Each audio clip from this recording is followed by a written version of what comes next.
and the pockets are not yet open. So, once again, a good morning from me, and cordial welcome here in Bremen. Wonderfully changeable is our motto this year, and I think after Work in Progress, our technology days, the motto comes in very neatly, because all of us know strategies have changed significantly, and thus also technology, and then automatically also the architectures in our company. But it's part of the truth that in the last few years, there were many statements, promises, and opinions that have also changed. And this is what I'm going to talk about in my presentation. I don't have as many creative ideas as Klaus, who played the playlist. I will begin with a simple question. How did SAP become one of the most successful ERP providers worldwide? I think everyone has got different things in their minds. I brought three core elements with me. That's for once technology. I believe, especially our ERP systems, highly integrational, expandable, extensible. That's quite something. That's quite a mouthful. We see it when it comes from the changeover from ECC to S/4HANA. Seems to be working well, and we need to push a lot to find cases that justify it. Honestly enough, those are the discussions that we're having in the company. So the technology appears to have been rather good. That is paired with industry know-how. My boss would say, we don't make money with technology. I make money with my products, and technology supports us in that. And the third thing is the customer needs, customer requirements. That certainly is the point where we have the hottest debate here, considering the huge change that we're having in terms of the portfolio. And Klaus, your question was going in that direction. How are the customer requirements met? How are they covered? How good is the match, and how satisfied are you with that? And I mentioned it earlier, the role model project in this area are the ECC systems, highly integrational, highly complex, put to use worldwide. Why are we SAP customers in many places? Because we need a powerful system that forms this backbone in the companies. And so far, the approach used to be monolithic. That was quite justified. We are now talking a lot about composable ERP, but we shouldn't talk badly about the other things. It had many things that were good, and in many respects it still has got its benefit. But anybody who knows me knows that I'm not somebody who shows some challenges and I say discard everything else, get something done with the new things, and that's it. I want to be more selective. That's why I'm talking about composable ERP, and I talk about supply chains and legislation. I will pick that out. That's where things are happening really at the moment, and where you can best see what a composable ERP can do at this point. We're taking a look at business network. We know Ariba, the term of business network, major topic. For many people, it's still a black box, many things in motion. But if I think about, well, is it network, supply chains, highly networking around, across the company limits? When it comes to data legislation, Christine Grimm will talk about sustainability. We need the information there. And anybody who has ever established ideal connections will know how sophisticated that is. If the business network can really support in such a way that the information flows in an automated way, it would be a huge added value, where I would say cloud, yeah, definitely. And so use case by use case, I want to take a look at things, not applying the watering can. That doesn't help us. That's very general discussions where both sides can take a position. Everyone insists that they are right. We have to have a concrete discussion based on individual scenarios, not generally. And thus, we have seen this picture several times before. I won't drill down deeper into it, because most of you will already know it. That's the SAP strategy picture, the architecture picture, as I would like to call it. And in terms of cloud or non-cloud, we discussed that yesterday. I think fewest people would want to start a discussion whether we are in the cloud or not, whether spend management is in the cloud or not, HR. Well, we've already discussed about it, honestly, but we found a solution there. The much bigger point is this small point in the middle. That's the point where we're having the hottest debate, and that is what's it all about in Grow and Rise with SAP, either in the private cloud version or in the public cloud version.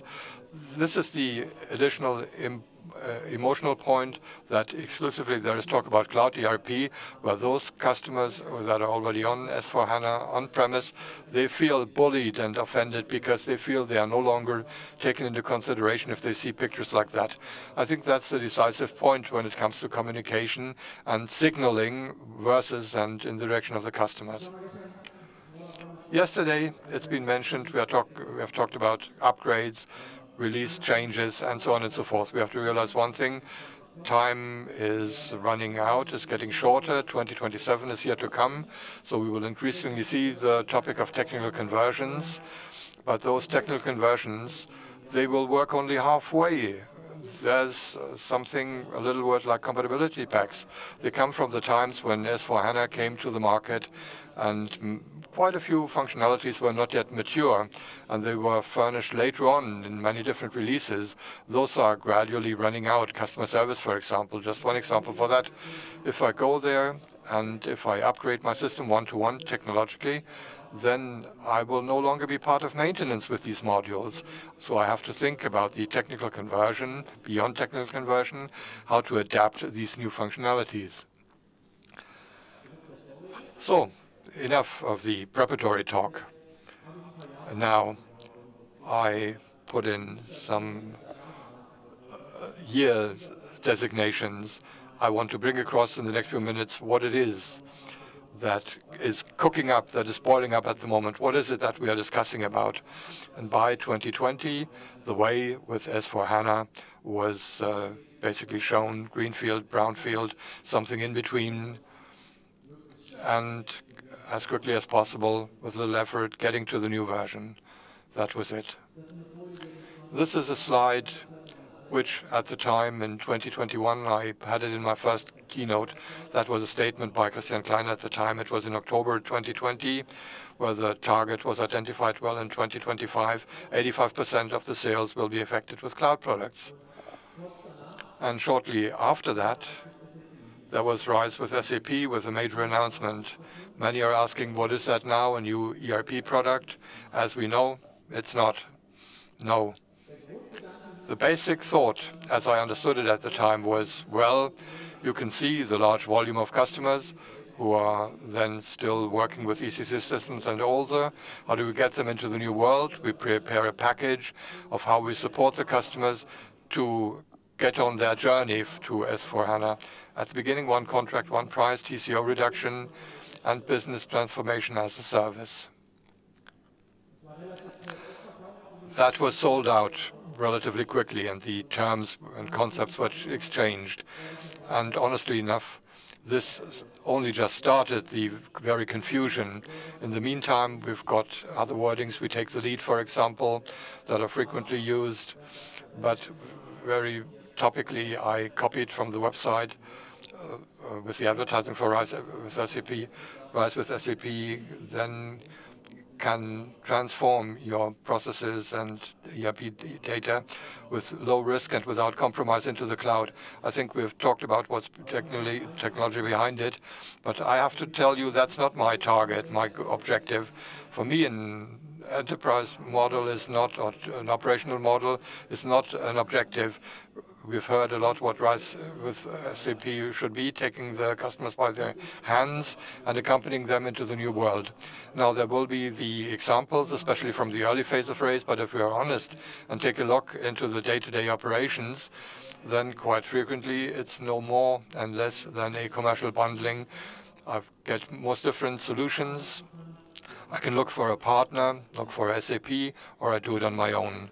If you're honest, it's exactly the same that on-premise also had.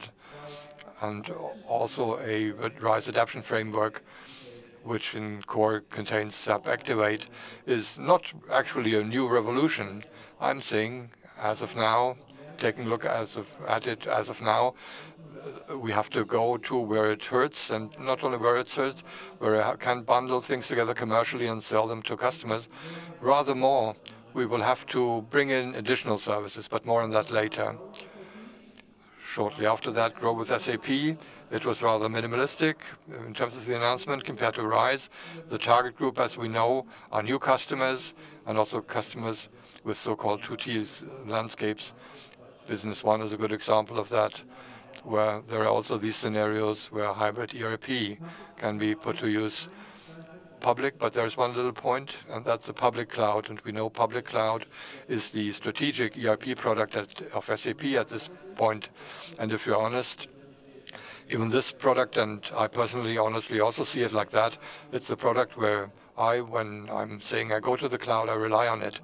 So I tried it out, I made a contract, I'm outing myself because I believe in it, and premise technology in the cloud is something that you can do. It's got its justification. We do have the complex situations after all. In many places that's necessary when you say you want to go into the cloud. But for a scaling cloud ERP in which I quickly want to adapt the solution and not want to go through normal upgrades as I do on-premise, then I believe in the path into the public cloud. But as I said earlier, we know in many phases it's not sufficient in terms of the functional scope, and that's why there is a restricted number of people in the target group, actually.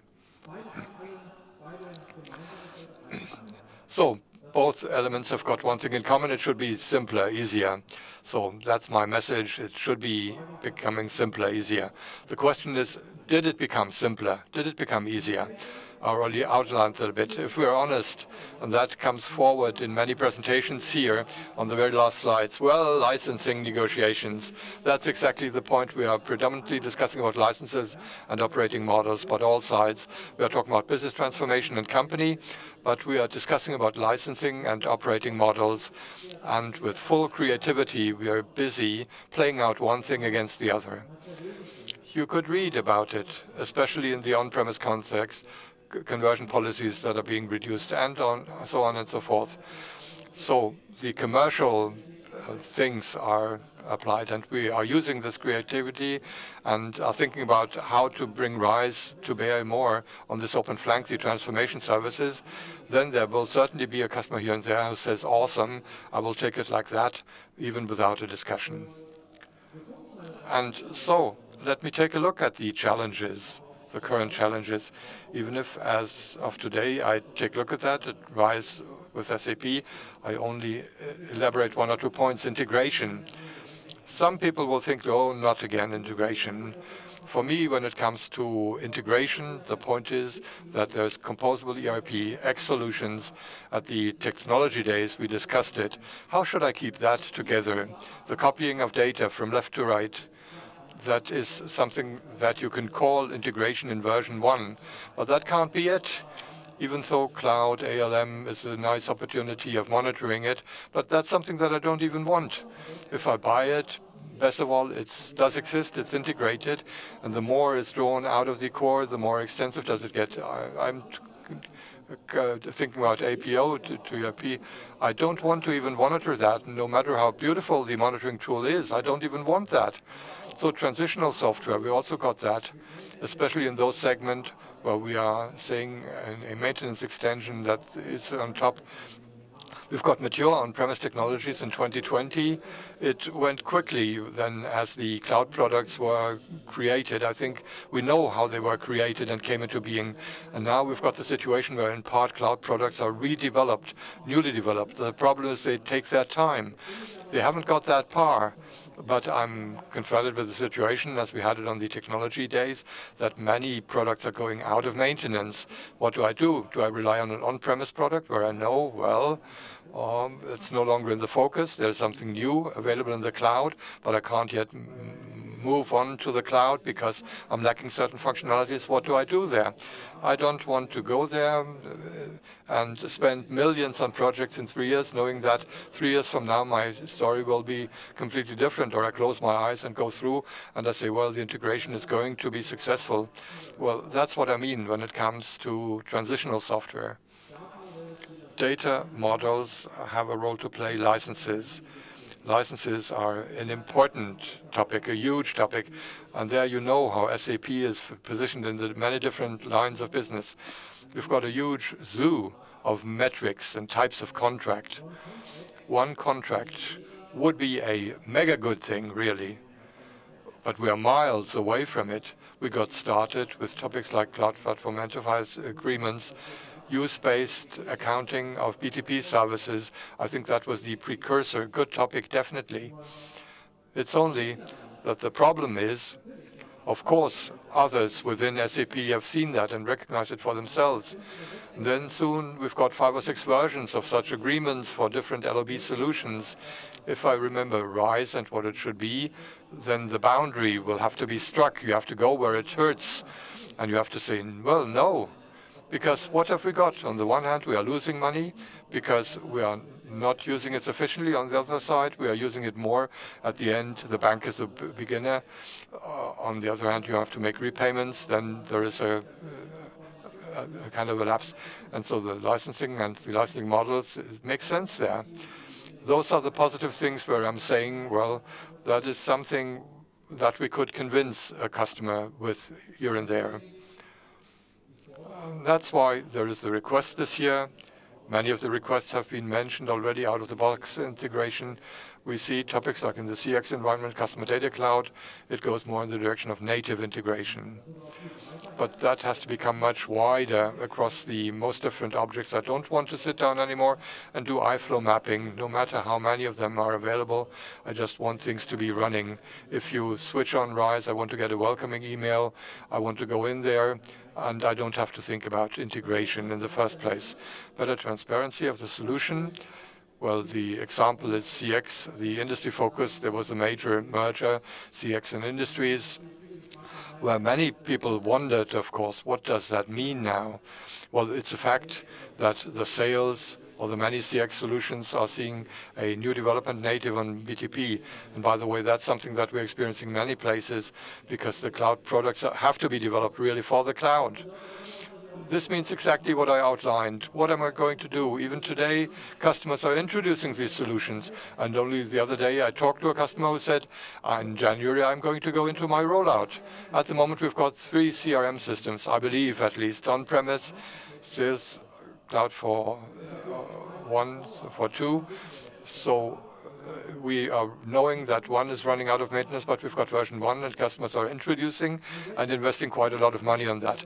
If we assume that next year there is a discontinuation, what is the situation of these customers internally vis-a-vis their superiors, their bosses, where they said CRM on-premise is running out, we have to do something new, C4C, Sales Cloud is the future.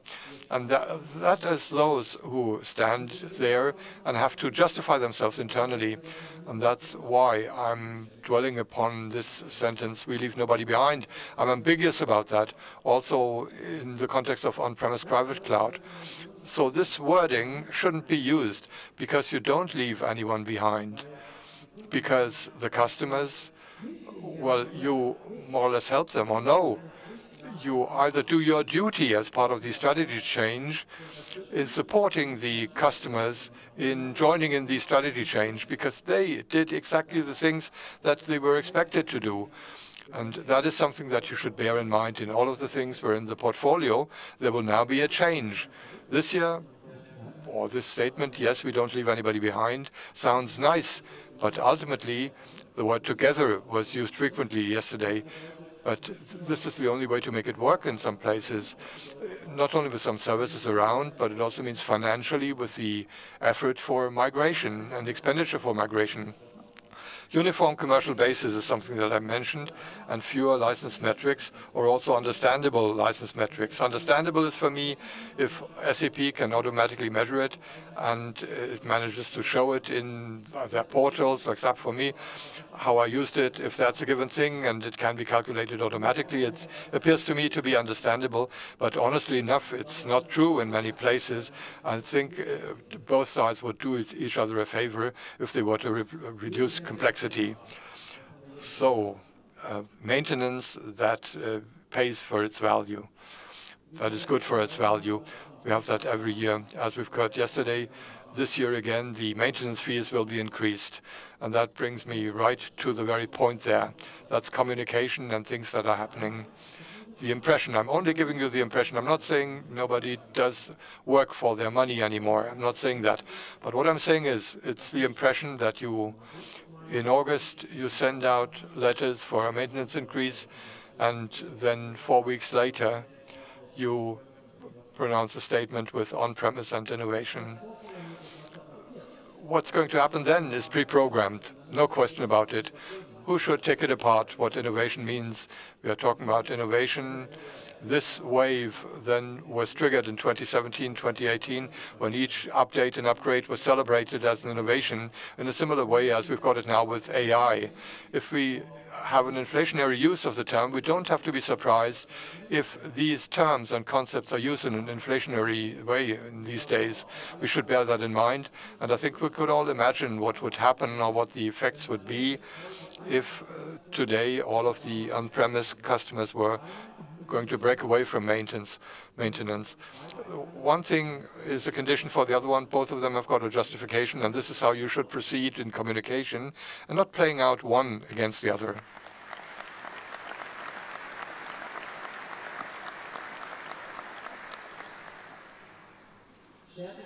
Strengthening the CCOEs. I've got it on my list every year. CCOEs, the SAP organizations within the companies. All of the points that I just mentioned, anybody who knows the disciplines where CCOEs are active, they see many of the points being treated there. But we know CCOE comes from the on-premise time, and it was more or less mandatory for their customers. That's no longer true in the cloud, which absolutely doesn't mean that it's no longer necessary. Quite on the contrary. In part, it's becoming more complex, especially now in that situation that we are in, which means that companies like also SAP, they should not leave that out of their focus. We are seeing that there are some approaches for revision, some attempts in that direction. We have to keep our eyes on that, and I think we will continue working on that with SAP, because with all of the challenges that we have, this is a topic that's running rather well. Uniform, improved support channels. I'll get back to the example RISE with SAP in this case. Many customers are serviced by partners. We heard quite a lot about partners yesterday. With my partner, I've got my direct contact person for many things. I know where to call, whom to call. This is how it frequently goes. No matter what the size of the company is, somehow it works in the same way. Human beings are working with human beings. Now I come to a company like SAP that is globally positioned, which is a strength, an asset. You can render support everywhere in the world. And now all of a sudden, I get into that standard SAP support channel.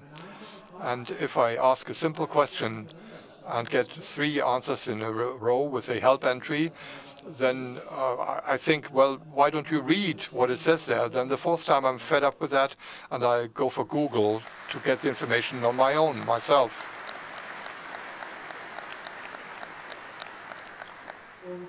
And depending on where I am, we continue to know, and that's a good effort to make it uniform in SAP for me. It's not that nothing is happening in SAP for me.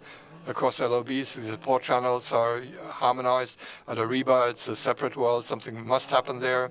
But ultimately, I'm saying here again, we've got many different support models from the on-premise time, preferred success, max attention, all of these programs. So take the best of these different programs and build a nice support model for both on-premise and cloud, of course. More flexibility. RISE with SAP and grow with SAP. They've got many solutions available in BTP, but we have to be honest, and we already have many solutions, including cloud solutions that are in use. I don't know who made that experience. You enter into a RISE deal, then you take your pencil and you take a look, a close look. I've got it. I can save that because that's in part. I've got it not. I can take it out if I've got it. And, well, that's the commercial side. In practice, however, contract and technology are closely interconnected. It's not like me saying, well, I replace one contract through another one. So I then have to think about how to commission that, how to organize the new contract, and have to implement it more or less, or then do I take that approach? I do it anyway. So I get a discount solution if the one contract is expiring, and I put the second system into the shelf because the systems come to be deployed. So there's a question about sustainability.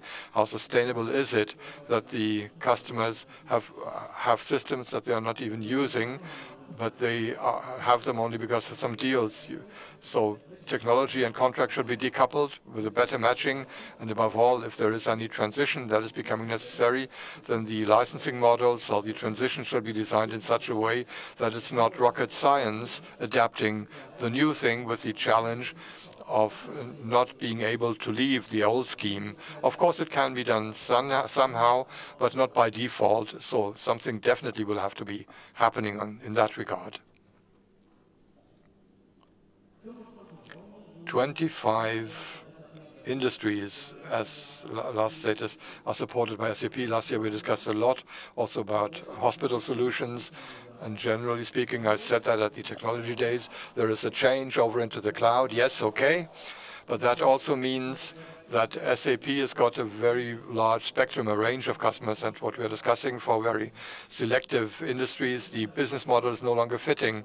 So we've got expiring maintenance, move into the cloud, broad customer base. And the salami tactics, step by step, chunk by chunk, doesn't work here. We have to get clarity about the industries with which products and business models will continue to be in the future, in the focus in the future. Because partnerships are nice and good for me as a customer from a contractual view. However, this means when a product is being discontinued, no longer being offered, then as a rule, I don't have any claim towards SAP anymore. SAP is trying to find a follow-up solution with a partner, but there's no obligation. And I cannot take decisions on that basis with a good conscience. That's why we very clearly need clear statements for the future and for the operating models of our products.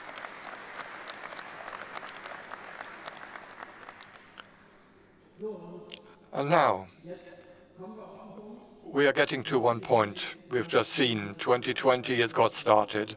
This is the latest now. Many things were said about it yesterday. I don't want to warm up again what was said yesterday. A lot has already been said. My point is the message that is being sent out. Fundamentally, I'm saying honestly that AI is everywhere at the moment. Just as I said at the beginning, we have to take a look, taking a selective approach. Then as an affected customer, I thought about what that means for me. Today, in S/4HANA, I've got some opportunities already and options of doing that. In the Web Labs, I see that there is some advertising with AI here and there. So my question is, what about these RISE premium offering? What's in it? Where I would see myself being forced to go into the cloud, and as of today, I can't assess it. I think most people don't know the use cases. Once the use cases are known, we can really discuss about what is justified from our perspective and what is not. At the moment, it's an announcement. We will observe very closely what's going to come forward there in order to get a very dedicated picture for ourselves. The same is true for the Green Ledger. Here again, it has also been announced, and the same is true for the Green Ledger. You need to monitor and observe it. At the moment, it's sustainability and AI. Those are two huge topics. Many people are working on it. The question is, at the end of the day, what happens on the pitch? And then we can discuss about it, but always under that premises of what has been announced yesterday. Because, and unfortunately, I had to produce that. This is the point of the core where the emotion comes from. That was also back in 2020. In 2021, a long-term commitment was given. And certainly there were some afterthoughts about it, and you find an argument why this still holds true. The fact is it's still there, the message is there, you did it with that thought, and now the world looks like that. It's still available. So I didn't copy it from any old presentations. It's from news.sap.com, openly accessible. And I think the message is quite clear. What's the core of the matter? And yesterday we discussed about that as well. Well, dear people, go ahead and do your updates, flippantly speaking. And honestly enough, we have to ask the question, how much innovations can we do? That's a message that I hear from many of our working parties, where the developments are taking somersault turns in some places, not so much in other places. Nevertheless, the question is how much innovation can we do in S/4HANA, bearing in mind the conversions, Fury, for example. I know many companies that we are on good terms with, and you can argue whether it's a benefit here and there, but it's a fact that many of the opportunities are not being used. Is it going to improve with AI? I don't know. Let's take a look. Let's wait and see. And then the question is, how much do we get? We only just mentioned that. And last but not least, like every other year, I cannot but say trust and confidence is an important point, because what's happening at the moment is something where we know we stand at the beginning. The portfolio is about to change even more. More developments will be necessary. And at the very beginning, you shouldn't leave any burnt earth through short-term goals, but you should keep an eye on the midterm to long-term perspectives, all the things that will come forward and what the target is. Not getting confused at the beginning with short-term announcements that generate anxieties and problems that are not even necessary. You should keep an eye on that and then bear in mind that you take the customer by their hands. Yes, services, but at the end, our companies live on our sales revenues. That's true for each and every one of us. It's about money, and so we have to commercially design things. We don't do technology as an end in itself. Yeah, that brings me to the end of my keynote. I'm asking my colleague Christine Grimm on stage. Christine, well, I talked a lot about transformation. Christine will drill deeper down into transformation, and we also talked a lot about sustainability. So, Christine, the stage is yours.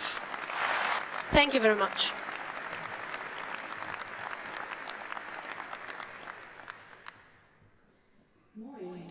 Good morning. Moin.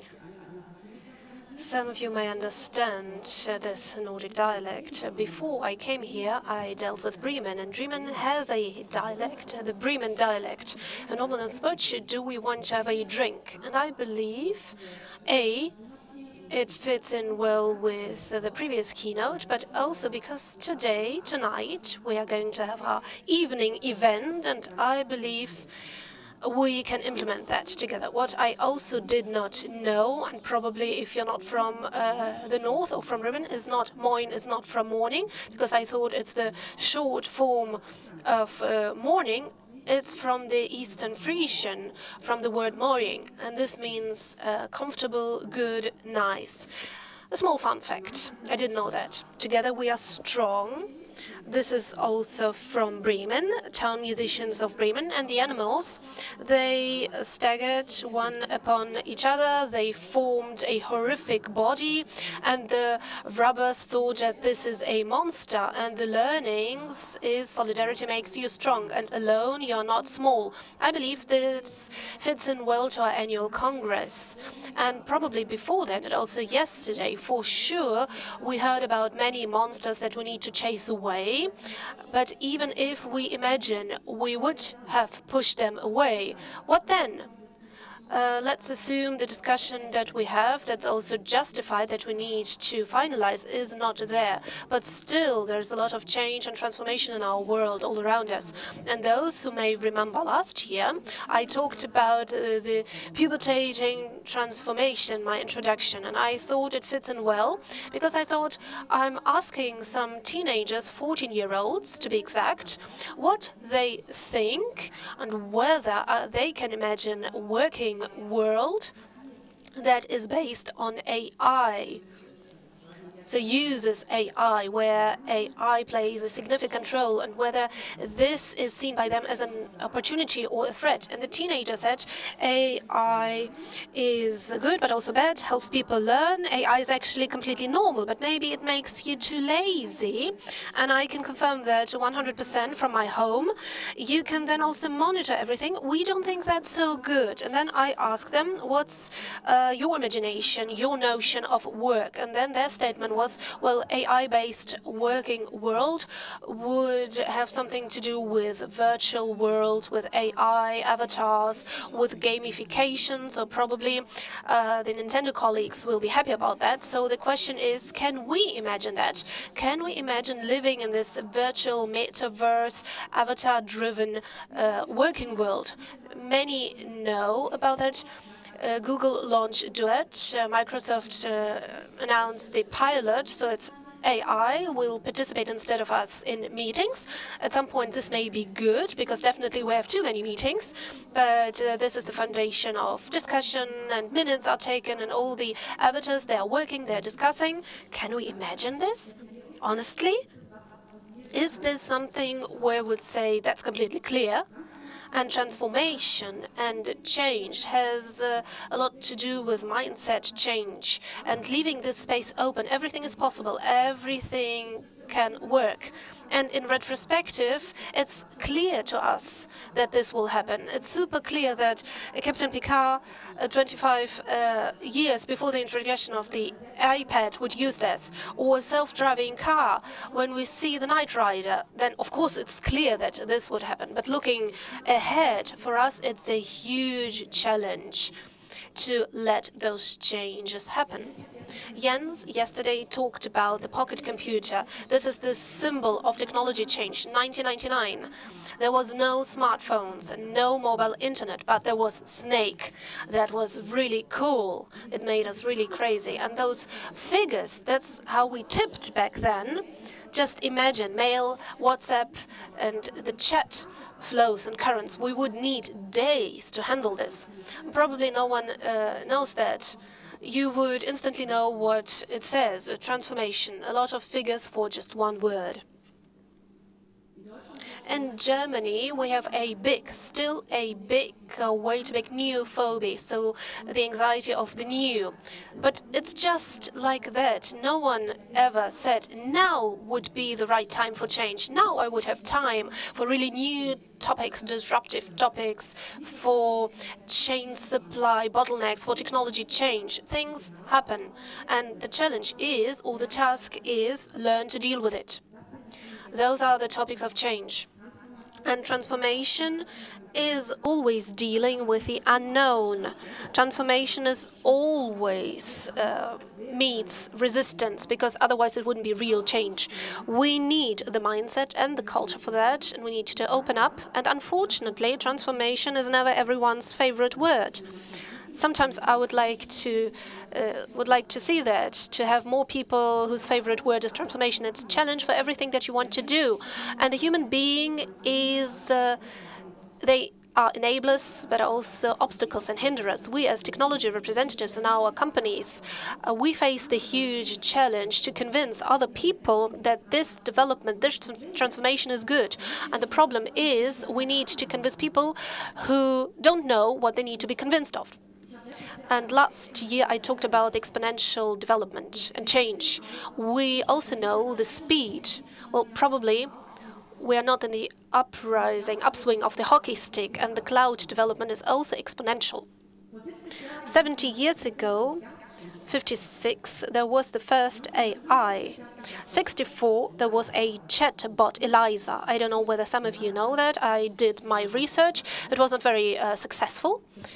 But the telephone needed 75 years to have the mass adaptation. With ChatGPT, it was only 2 months. Is this a threat? Yes, it looks like a threat. Will AI take away our jobs? Yes, this will happen for sure.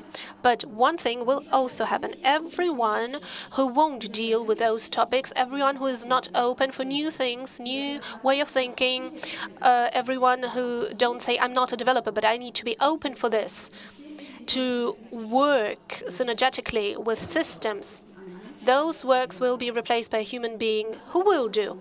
What does it need for us in our companies? We have to take this opportunity as early as possible, using our talents and our employees, and to introduce those topics. 8 million of employees, because of demographic change, will be lost by 2038. And we say that for 35% of jobs in 2035, we don't have vocational training for that. We need to start to make our employees for the future. So we need to deal with the technologies. We need to learn lifelong learning. Immediately, yesterday, not today, we need to incorporate it in our culture, in our company, to have the right orientation for the change that's ahead of us, whether we like it or not. The world today is different from yesterday's world, and this is the path of technological transformation and also the cloud strategy. Probably, you know, this 2006, I also had this device, was the most used camera, Canon Exos 2011. Probably it's not a surprise. The mostly used camera is the app camera on the iPhone. But 2023, the most used camera is the app Instagram.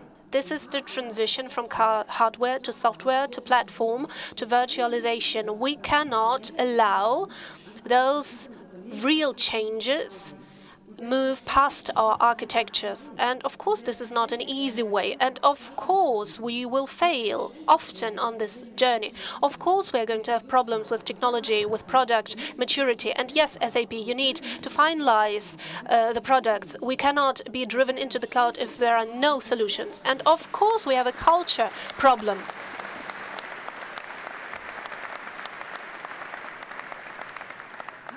But it is our damn obligation to try this digital transformation, and we need to do this together. I asked my teenagers as well, what would a company need to do for you to decide, and of course for a 14 years old it's a two-way ahead, not a surprise, the brands and products must be cool, they must not destroy our environment. For me it's important how they deal with employees, don't punish mistakes right away. So translated, a culture based on trust that allows mistakes, that's good for resources, good for the next generation. This is important to them. 70% of companies report today about sustainability. Approximately 10% do something or more than just writing a business report. We all understand, and in my role in my company, just as in my role in the DSAG, that this is a huge challenge, because in IT departments we need to argue about costs, money, priorities, and we still have topics like monitoring, operation, strategic projects, and trivial things like S4 transformation that's still ahead of us. But still, approximately, we have 107 calendar working weeks till the 1st of January 2026. It's before the 21st of December 2027. There will be thousands of companies and 100 of key figures will have to report on the directive. We need to report additionally on climate change, cyclic economy, circular economy, biodiversity, and reducing the resource and water use, and so on and so forth. And in the end, the capital market-oriented companies, they are already reporting, but it's not the capital-driven companies. For them, it's an obstacle that's not too high. They need to fulfill 2 out of 3 criteria. They need a balance sheet total of 20 million euros and or net sales of 40 million euros and or 250 employees. And many companies are already reporting today, sure, but this will be a new level of transparency and reporting. And most companies probably are not aware, do not know how to do such a sustainability reporting and which data are needed, where those data come from, who's validating those data, or how such a platform should be and what it should look like. And the benefit of reporting is, of course, not the KPI system that we report on. The benefit is, in the end, the data transparency. So the lifeline, the green line of sustainability. And this is the biggest change, because a data architecture and setting it up, at the same time having different data sources, systems to connect them, to have those data, to have an added value for the company continuously and using it. This will demand a lot from companies. But here as well, we cannot change it. It will happen. So we need agile and scalable architecture, integratable systems and solutions to implement the processes, because we don't need to do it once. We need to do it every year. 107 weeks.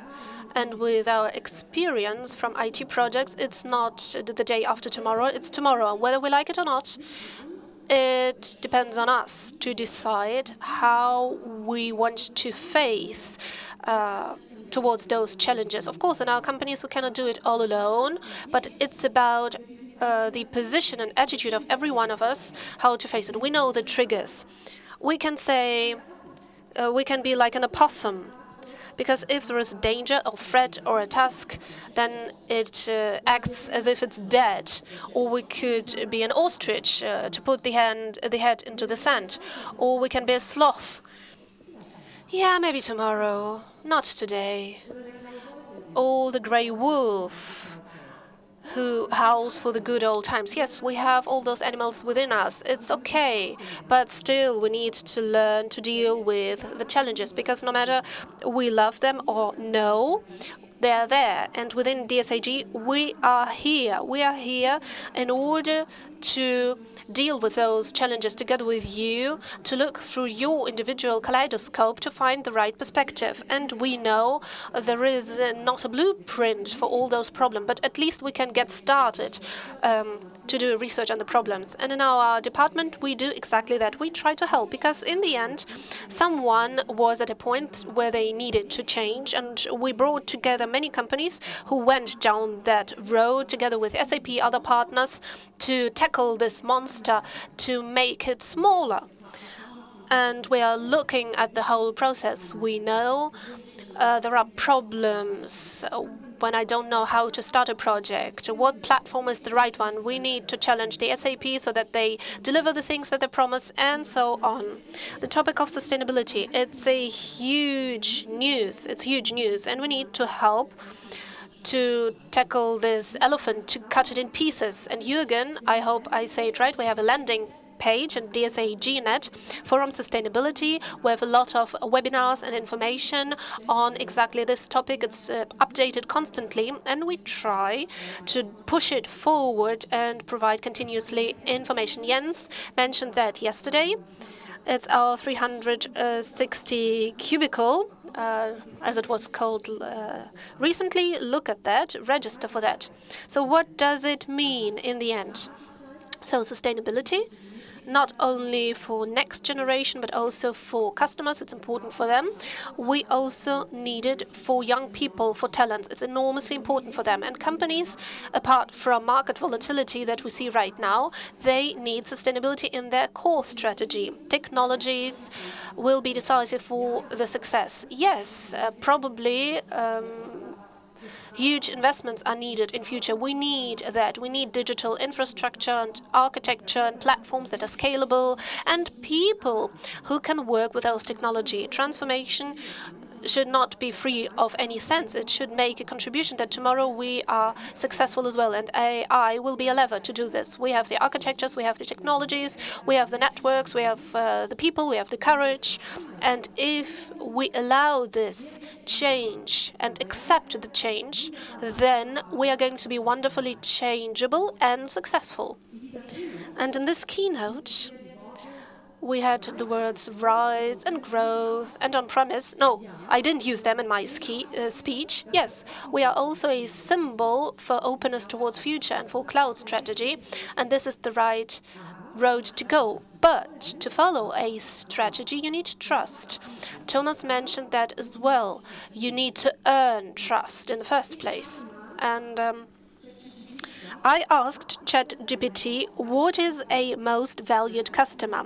A most valued customer, you don't need to read it out. It's a customer that has long-standing business relations, intensive strategic partnership, participates in innovation early on, and together they bring forward solutions and technologies. And we demand, because we believe here in DSAG and otherwise, we have a lot of most valued customer. And we demand from you that those customers who went together with you into the strategy, who do their updates, who really make an effort to follow your strategic directions, that they are not left behind, that they are no siding, no cost trap. We need an answer to that, because otherwise there will be no trust.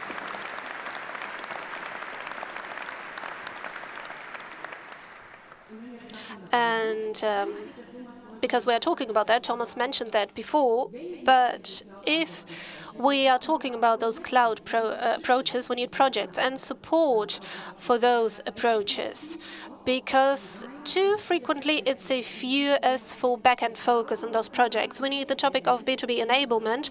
Thomas also said COE, because on day one, if we only look at our S4 backend, the customers are those who have the problems because they don't know what to do to make the operation efficient, scalable, and fit for the future and innovative. User enablement. Thomas said that. So we didn't agree upon our presentation. We have the same messages. Today, it's not clear what is the user enablement strategy of SAP. There are many different platform, content, help portal, whatever. But today we don't know where is the content, where is the learning, and for sure it's not there where we need it. Within the processes, within the systems, we need a sustainability roadmap that is scalable but also affordable, and we need simplified Signavia integration in CC, because that's the start of transformation, and we need a usable AI.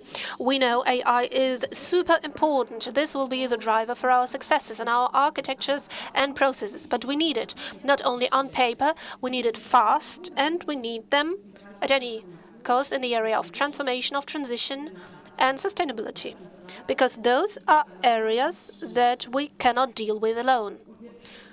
And we know, all of us know, at the start, and yesterday I said it in my LinkedIn post, frequently there is no agreement about which road is the best one. But finally, it's not about having this unanimity, it's okay, but finding consensus to be successful together. And we, together with our partners, we have to do it, and also we have to do it with SAP. And now I'm looking forward to a drink tonight with you. Thank you very much.